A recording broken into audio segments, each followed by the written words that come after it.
అందరికీ నమస్కారం. ఇక ఈరోజు కథ ఏంటో విందామా? పొద్దున్న 7 గంటలకి కాలింగ్ బెల్ మోగింది. పరుగు పరుగున వెళ్ళి తలుపు తీశాడు తరుణ్. బయట అమ్మ నిల్చొని ఉంది. అమ్మా అని సంతోషంగా ఆమెను లోనికి తీసుకొని వచ్చాడు. అతడికి వివాహం అయ్యాక అమ్మ ఇప్పుడే మొదటిసారి అతడింటికి రావడం. మళ్ళీ రాత్రికే తిరిగి వెళ్ళిపోతుంది. మరో అన్నయ్య ఇంటికి వెళ్ళాలి అని తలనిమిరి, ఎలా ఉన్నావు బాబు అని పలకరించింది. అప్పుడే వంటింట్లో నుంచి వచ్చిన కోడలు స్వప్న, రెండత్తయ్య బాగున్నారా అని పలకరించింది. ఆమెను కౌగిలించుకొని, మా మనవడు మనవరాలు ఏది అని అడుగుతుండగానే లోపల నుంచి తొంగి చూసి వెంటనే లోపలికి పారిపోయారు. వాళ్ళకి 2 పిల్లలు. రమ్యకి 5 ఏళ్ళు, రవికి 3 ఏళ్ళు. మొదటిసారి బామ్మను చూస్తున్నారు కదా, సిగ్గు అని స్వప్న పిల్లల్ని పిలిచింది.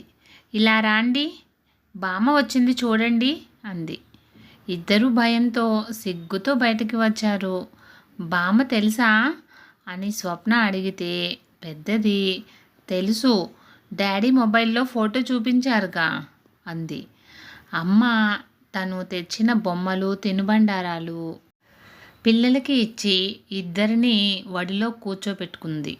కాసేపట్లో లేచి, సమయం లేదు, నీకు నచ్చిన కూరలు, పప్పు అన్నీ వండాలి, ఏమైనా స్పెషల్స్ కావాలంటే చెప్పు అని తరుణ్ణి అడిగింది.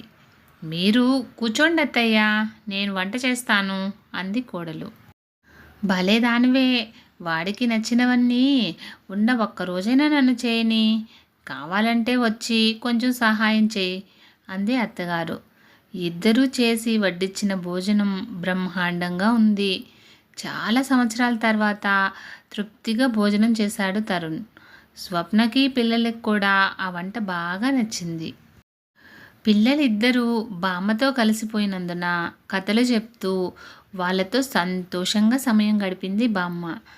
తరుణ్ ఒక చిన్న కునుకు తీసి లేచేసరికి ఇల్లంతా వాసన. జీడిపప్పు బర్ఫీ, వేడివేడి పకోడీలు అతన్ని ఆహ్వానించాయి.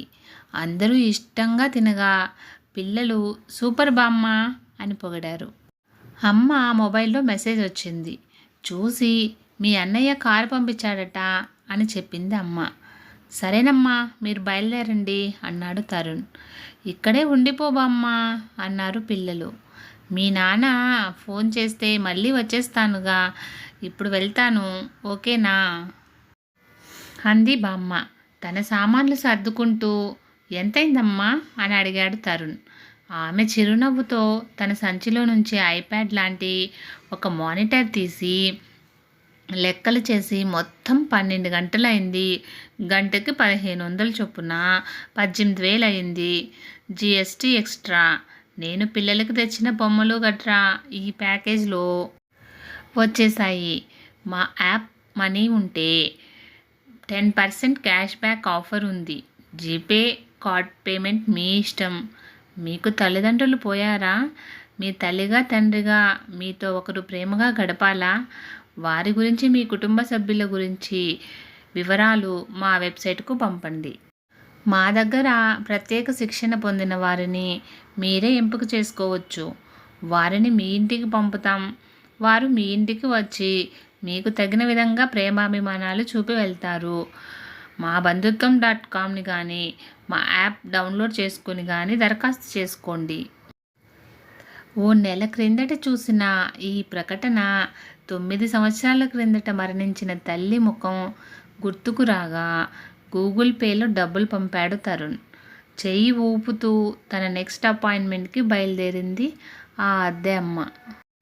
ఈరోజు ఇది కథ, రేపు ఇది వాస్తవం కావచ్చు. మనం ఎటు వెళ్తున్నామో తెలియడం లేదు. కన్న తల్లిదండ్రులు ఉన్నప్పుడు వారిని పట్టించుకోరు. వారిని నానా రకాలుగా హింసలు పెట్టి ఇంట్లో నుంచి పంపించేస్తారు. ఫ్రెండ్స్, ఇలాంటి మరిన్ని వీడియోస్ కోసం సన్ పాజిటివ్ థాట్స్ ఛానల్ను సబ్స్క్రైబ్ చేసుకొని సపోర్ట్ చేయండి. వీడియో నచ్చితే లైక్ చేసి షేర్ చేయండి.